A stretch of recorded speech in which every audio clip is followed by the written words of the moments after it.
Assalamualaikum warahmatullahi wabarakatuh, ketemu lagi dengan saya, Muhtar, di channel Cerita Misteri.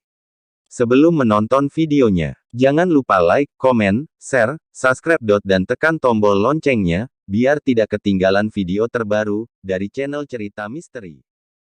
Cerita misteri, berjudul, Rumah yang Berdiri di Atas Pemakaman, Part 1. Rumah ini adalah rumah yang berdiri sejak tahun 1987 dan tidak diketahui berdiri di atas tanah siapa.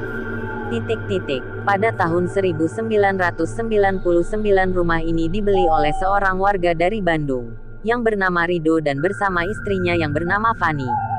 Juga dengan satu anaknya yang masih berumur 9 bulan, yang bernama Ridwan. Selama 1 tahun mereka tinggal tidak terjadi apa-apa. Dan juga hidup mereka masih normal-normal saja. Namun semenjak anaknya berumur 1 tahun 9 bulan semua itu pun terjadi. Dari kejadian bahwa anaknya sering menangis pada jam 12 malam. Pada saat tahun 2001 teror dari makhluk lain dunia ini mulai mengganggu secara ekstrim. Saat Rido ini sedang pergi bersama keluarganya. Dan mereka pulang jam 9 malam di dalam rumahnya Rido melihat sesosok wanita dengan rambut panjang yang hingga menutupi kakinya. Saat Rido selesai parkir mobilnya Rido dan keluarganya mau masuk ke rumah Rido bilang ke istrinya, "Ma, jangan masuk dulu kayaknya ada maling deh." "Masa sih, Pak?" "Ya udah ibu tunggu di sini aja sama Ridwan," jawab istrinya. Ketika Rido masuk rumahnya dan dia tidak melihat siapa-siapa. Tanda seru. Padahal tadi sebelumnya dia melihat sesosok perempuan. Lalu tiba-tiba Rido merinding dan kembali ke istrinya dan juga anaknya yang sedang tidur. "Ma, udah masuk aja ke rumah," kata Rido ke istrinya. "Iya, Pak," jawab istrinya. Setelah menidurkan Ridwan, istrinya ini ikutan tertidur bersama anaknya. Namun Rido belum tidur karena urusan kerjanya yang banyak dan padat karena dia menjadi pemilik perusahaan tekstil di daerah Karawang itu. Namun tiba-tiba Rido beralih fokus dari komputernya ke dapurnya. Karena mendengar suara piring pecah Rido pun ke dapur dan alangkah terkejutnya dia. Bahwa di sana tidak ada piring pecah melainkan sesosok hantu seperti satu keluarga. Lengkap dari kakek-kakek, anak-anak, ibu-ibu, bapak-bapak dan karena dia juga seorang ustadz dia langsung membaca surah-surah Al-Quran. Namun ketika dia membaca Al-Fatihah justru hantu itu tiba-tiba mendekat. Dan saat Rido selesai membaca surah Al-Quran hantu itu hilang entah kemana dengan rasa takut yang masih melekat. Rido pun langsung mengambil Al-Quran dan membacanya.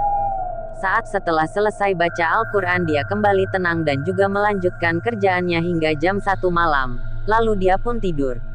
Saat tidur dia bermimpi ada satu keluarga besar yang sepertinya tinggal di daerah rumah mereka didirikan. Tanda seru. Saat bangun tidur mandi dan pergi ke kantor. Dia tidak pamit dahulu ke istrinya karena dia masih tidur bersama anaknya. Sesampainya di kantor, dia bercerita pada asistennya. Namun jawaban dari sang asisten adalah, mungkin rumah bapak perlu dinetralisir terlebih dahulu. 2. Namun walaupun mereka hantu kita tidak bisa memindahkannya seperti logikanya jika kita digusur pasti kita akan kecewa dan sedih. Mungkin itu juga yang akan mereka rasakan bila diusir dari situ.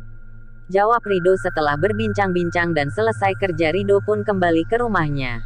Sesampainya di rumah istrinya bercerita bahwa anaknya bilang bila ada seseorang perempuan saat dia sedang menyetrika dan kelelahan. Saat bulan depan terjadi lagi kejadian yang merugikan. Bahwanya semua karyawan di pabriknya itu terkena kesurupan massal.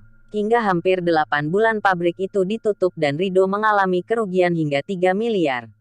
Tanda seru. Namun kejadian itu terjadi lagi sekitar 1 minggu setelah dibuka kembali.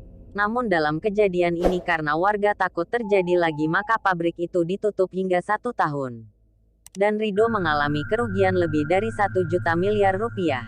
Karena itu Rido membuat kerjaan sampingan yaitu membuka konter pulsa namun usaha itu hanya berkisar 2 minggu dan konter itu terbakar oleh orang yang tidak diketahui. Lalu dia menemukan kerjaan lainnya dan bertahan hingga 8 bulan dan perusahaan itu bangkrut kembali.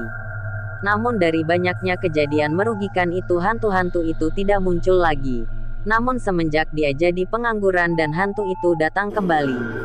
Saat anaknya sakit 8 bulan, berarti Rido sudah menjalankan pabriknya lagi. Banyak kejadian yang membuat anaknya teriak menjerit.